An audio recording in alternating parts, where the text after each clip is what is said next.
Well, for more on that battle between Apple and Google for your television in your living room, joining us this morning is senior research analyst from Piper Jaffray, Gene Munster. According to Bloomberg data, Gene is one of the most accurate forecasters on both Apple and Google stock. And Gene, good to see you again, of course. And you know, we had a discussion just a few moments ago with Corey and Melissa about Google TV versus Apple TV.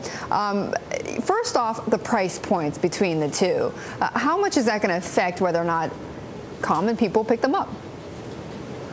Well, it's a big deal. The $100 price point that Apple's at is really the magic price point, and Google's at $300 right now, so that's a little bit rich, I think, and ultimately it needs to get down to that $100 price point. So I guess if you're keeping score right now, it's advantage 1 to Apple for getting below $100, and Google, again, is still a little bit too high. But you don't expect that Apple's going to raise that price?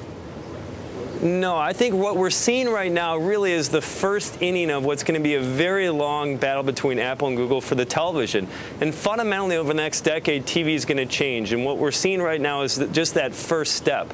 So today, again, $100 product from Apple, $300 from Google. But over time, this is going to be what we believe an all-in-one TV for Apple that could sell for around $2,000. And you're going to see Google's technology integrated wait, Gene, say that again. It's going to be a what? An all-in-one? An all-in-one TV. Essentially, people don't like climbing behind their TVs and hooking up boxes and HDMI cables.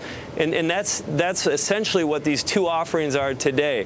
What people want is a simple, easy-to-use solution, and ultimately that's where Google's solution is going, as they integrate their design with the TV manufacturers like Sony, for example, and Samsung. And we think Apple's going to come out with their own integrated television sometime in 2012 where they piece these things together. So I think the simple way to think of it, if you like technology, now's a good time. If you want to wait till it's mainstream, wait a year or so. Well, I was going to say, so then why am I going to buy an Apple TV box, or why am I going to buy a Google TV box? Well, from an Apple TV box, the biggest reason you'd buy one is if you want to rent movies, or if you want to watch your Netflix on your Netflix Watch Instantly subscription on your TV. That they have an app for doing that. That's one of the reasons why you'd buy a Google TV. Right. So essentially, if you want to rent movies and if you want to watch Netflix, that's the biggest reasons to buy an Apple TV today. You can also access your content from iTunes.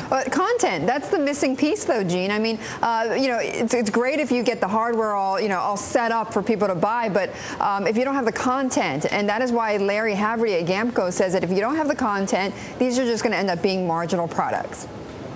Exactly. I mean, content is really important, and over time, we think some of these tight grips that content owners have will start to loosen up and allow some of these technologies really to take off.